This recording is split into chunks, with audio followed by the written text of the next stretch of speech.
Welcome to the Daily English Talk, your podcast for learning English through real conversations. Today we're joined by Liam and our special guest, Chloe. They'll be discussing a fundamental skill for anyone learning a new language: how to introduce yourself. Hi, Chloe. Thanks for being here today. Hi, Liam. It's great to be here. I'm excited to chat about introductions. So, let's dive right in. When you meet someone new, what's the first thing you usually say? Well, it depends a bit on the situation, but generally, a simple hello or hi is a good start. Then, I'll usually follow up with my name. And how do you say your name? I'd say, my name is Chloe, or I'm Chloe. Both are perfectly fine. I'm Chloe is a little more casual. Here, Chloe is explaining the most basic way to state your name. My name is Chloe is a complete sentence, while I'm Chloe uses a contraction, which is very common in spoken English and makes the introduction sound more natural and relaxed. Right. So, after you've said your name, what comes next? Often, it's polite to ask for their name in return. You can say, what's your name? Or, and you are. That makes sense? It's a two-way street. What's your name is the most common and direct way to ask. And you are is a slightly more formal or polite way to inquire about their name after you've introduced yourself. Now, we've covered the initial greeting and name exchange. What if you're in a more formal setting, like a job interview or a networking event? In those situations, you might want to be a bit more detailed. After your name, you could add your profession or what you do. For example, hello, I'm Chloe, and I'm a graphic designer. That's very helpful. It immediately gives the other person some context. Exactly. Or you might say, hi, I'm Chloe, I work for a tech company. Or, I'm Chloe, I'm a student at XYZ University. Here, Chloe is demonstrating how to provide context about yourself. Profession refers to your job or occupation. Graphic designer, tech company, and student are all examples of professions or affiliations that can be included in an introduction. Affiliation means a connection, association, or relationship with a person, group, organization, or institution. So it's not just about your name, but also about your role or affiliation. What about when you're meeting someone for the first time and you know you have a mutual connection? That's a great point. In that case, it's good to mention the connection. You could say, hi, I'm Chloe. I believe we both know Sarah. Or, hello, I'm Chloe. Mark suggested I introduce myself. That's a fantastic icebreaker. It immediately establishes common ground. It really does. It makes the introduction smoother and less awkward. Mutual connection means a person that both you and the person you are meeting know. Mentioning a mutual connection is an excellent icebreaker, which is something that helps to make people feel more relaxed and friendly in a social situation, especially at the beginning of a conversation. Let's talk about follow-up questions. After the introductions are made, what are some good questions to ask to keep the conversation going? Well, if you've mentioned your profession, you can ask about theirs. What do you do is a classic. Or if you're at an event, you can ask, what brings you here today? Or, how are you finding the event? Those are great, open-ended questions. They encourage more than a simple yes or no answer. Precisely. You can also ask about their interests if the situation feels appropriate. Are you interested in XYZ? Or do you enjoy ABC? Open-ended questions are questions that cannot be answered with a simple yes or no. They typically start with words like what, how, and why, or tell me about. These questions are vital for having a meaningful conversation. What if you forget someone's name? It happens to everyone. Oh, it definitely happens. The best thing to do is be honest. You can say, I'm so sorry, I've forgotten your name. Could you remind me? Most people are understanding. That's much better than just avoiding them or pretending you remember. Absolutely. It's better to be upfront.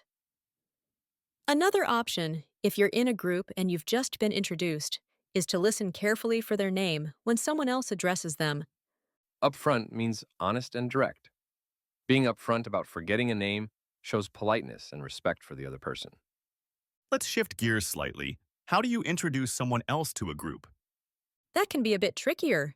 You want to make sure everyone feels included. If you're introducing two people, you'd say, John, this is Mary. Mary, this is John.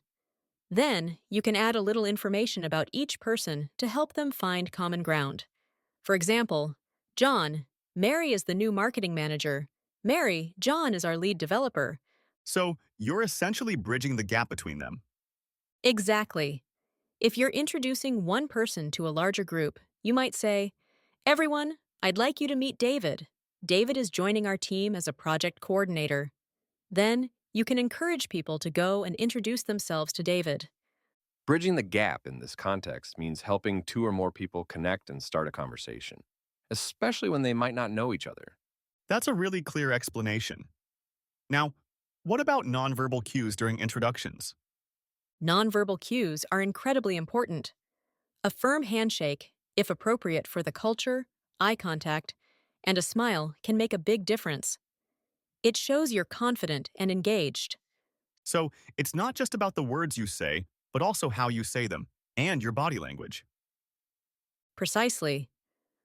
A warm smile and looking at the person when you speak make you seem approachable and friendly. Nonverbal cues are signals sent through body language, facial expressions, and tone of voice, rather than spoken words. They are a crucial part of communication.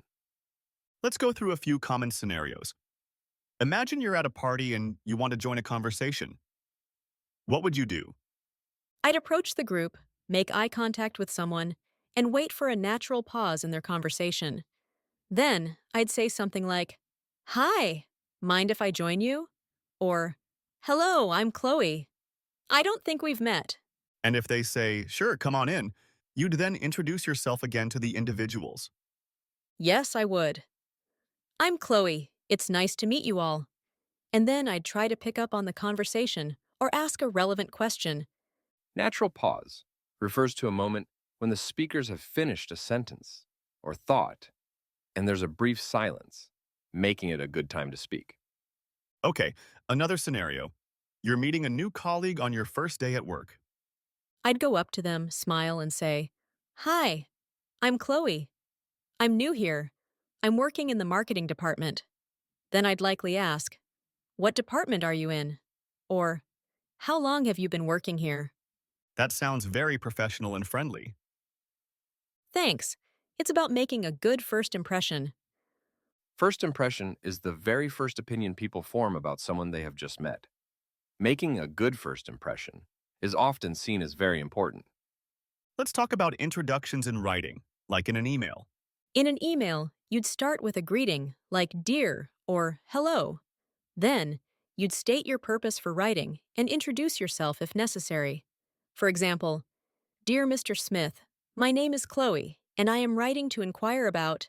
So it's more formal than a spoken introduction. Generally, yes. Emails tend to be a bit more formal, especially in a professional context. You'd use your full name and perhaps your job title. Inquire means to ask for information.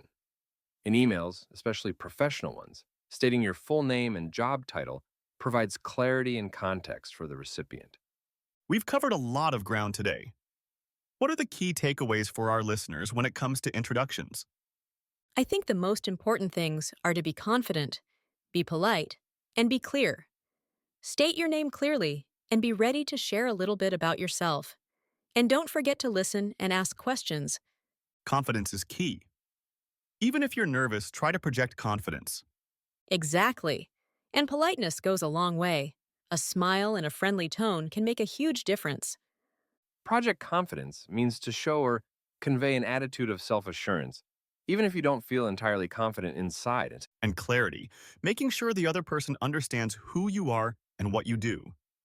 Yes. Whether it's your name, your profession, or your reason for being there, be clear and concise. Concise means giving a lot of information clearly and in a few words, brief but comprehensive. So to recap, start with a greeting, state your name, offer a little context about yourself, and then engage with the other person by asking questions. That's a perfect summary.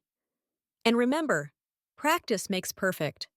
The more you introduce yourself, the more comfortable you'll become. That's excellent advice, Chloe. Thank you so much for sharing your insights today. I'm sure our listeners have learned a great deal about making introductions. It was my pleasure, Liam. I enjoyed our conversation. And that brings us to the end of today's episode of the Daily English Talk. We hope you found this discussion on introductions helpful. Remember to practice what you've learned in your daily interactions. Join us next time for another engaging conversation designed to boost your English fluency. Goodbye for now.